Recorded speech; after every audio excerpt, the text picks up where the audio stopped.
সমূহ ইছলামবাসীলৈ ঈদৰ আন্তৰিক শুভেচ্ছা জ্ঞাপন কৰিলোঁ আৰু মই আগবাঢ়িছোঁ আজি অন্য এটা নতুন ভিডিঅ' লৈ পেলাই। আজি ল'লোঁ এয়া মই চিকেনত দিলোঁ হালধি এচামুচ দিলোঁ আৰু জিৰা গুড়ি দিলোঁ 2 চামুচ আৰু দিলোঁ ইয়াতে ধনিয়া গুড়ি দিলোঁ 2 চামুচ আৰু তাৰ লগতে মই দিলোঁ এচামুচ লাল কাশ্মীৰী মিৰ্চ আৰু এচামুচ জ্বলা হোৱা জলকীয়া গুড়ি আৰু তাৰ লগতে দিলোঁ প্ৰায় 2 চামুচ জোখৰ মিঠাতেল আৰু এইখিনি খুব ধুনীয়াকৈ সানিব লাগিব। এতিয়া ধুনীয়াকৈ মই এইখিনি সানিলোঁ। চিকেনখিনি আজি মই চিকেনৰ ব্ৰেষ্ট পাৰ্টটো ব্যৱহাৰ কৰিছোঁ, গতিকে মই ইয়াতে হাড় কম আছে আৰু যিটো ৰেচিপি ব্যৱহাৰ কৰিম তাত হাড়টো অকণ কম হ'লে ভাল। মই নেমু ল'লোঁ, এফাল নেমু লৈছিলোঁ, তাৰে এচিটা দিছোঁ। যদি বেছি ৰস থকা নেমু হয় কিন্তু এচিটাই হ'ব। এইখিনি চিকেন মই মেৰিনেট কৰি থৈ দিম প্ৰায় 2 ঘণ্টাৰ আগতে।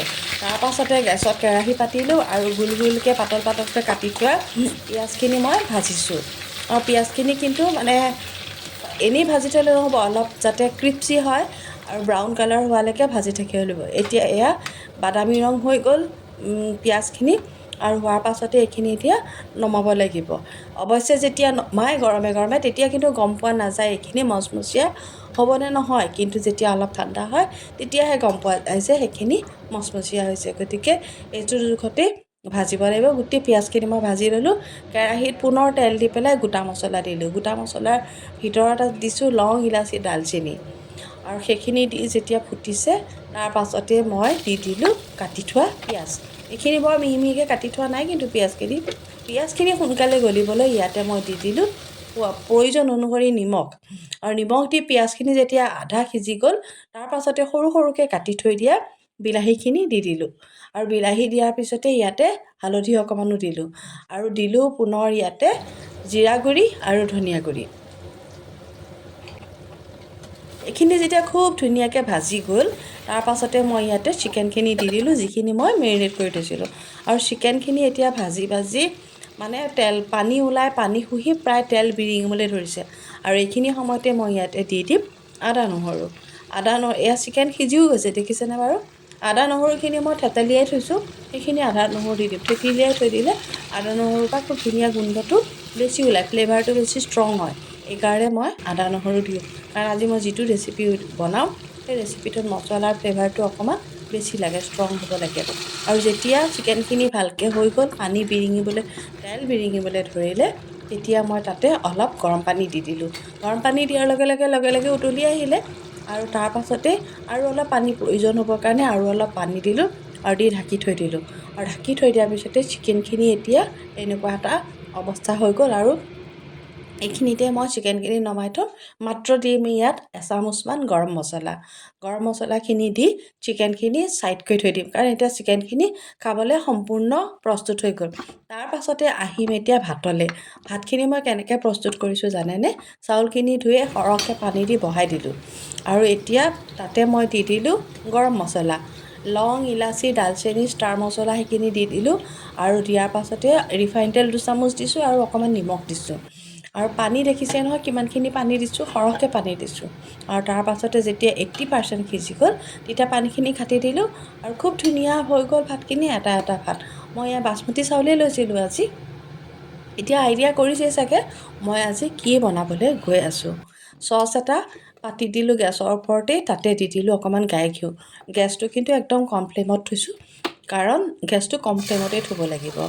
আৰু এতিয়া চিকেন অলপ দি দিলোঁ, এটা লেয়াৰ চিকেন দিলোঁ আৰু দিয়াৰ পাছতে ইয়াতে মই দি দিম এতিয়া আগতে যে বনাই থৈছিলোঁ সেই ভাতখিনি। চিকেনখিনি ঢাক যোৱাকৈ মই ভাতৰ পাতল লেয়াৰ এটা দি দিলোঁ আৰু তাতে যে ভাজি থৈছিলোঁ যিখিনি পিঁয়াজ মচমচীয়া হোৱাকৈ, সেই পিঁয়াজখিনি অলপকৈ দি দিলোঁ আৰু ইয়াতে দি দিম মই আৰু ধুনীয়া গোন্ধ আহিবলৈ মিহিকৈ কাটি থোৱা পদিনা আৰু ধনিয়া পাত, সেয়া মিহিকৈ কাটি থৈছিলোঁ আৰু তাৰ লগতে দিছোঁ মই নৰসিংহৰ পাত কেইটামান। আৰু এইখিনি ধুনীয়াকৈ মই আকৌ এটা লেয়াৰ দি দিম চিকেনৰ যিখিনি গ্ৰেভি মছলা আছিলে সেইখিনিৰ সৈতে আৰু চিকেন কেইপিচমান। পুনৰ আকৌ মই ভাতৰ এটা লেয়াৰ দি দিলোঁ। ভাতৰ লেয়াৰটো কিন্তু মই বৰ বেছি ডাঠকৈ দিয়া নাই, পাতলকৈ দিছোঁ। চিকেনৰ পৰিমাণটো অকণ বেছি হ'লে ভাল লাগে।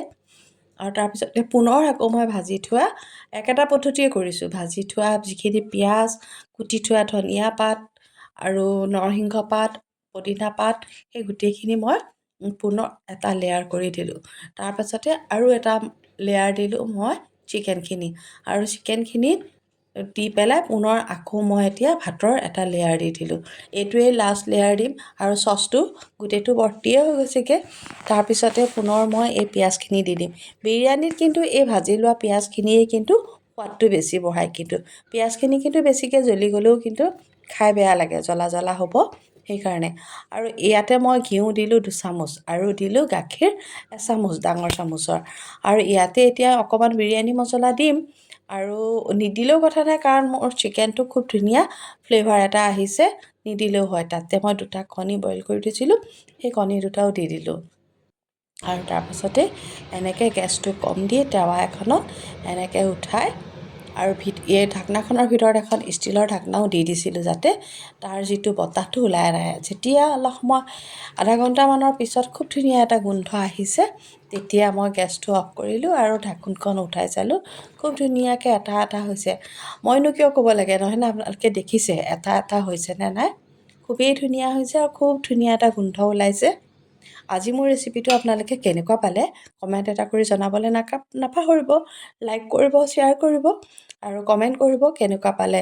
পুনৰ নতুন ভিডিঅ'লৈ আপোনালোকৰ মাজলৈ আহিম, কিন্তু আজি এইটো যিটো ডেজাৰ্ট দেখুৱাইছোঁ তাৰ ৰেচিপিটো পিছে পৰে দি আছোঁ বাৰু আপোনালোকক।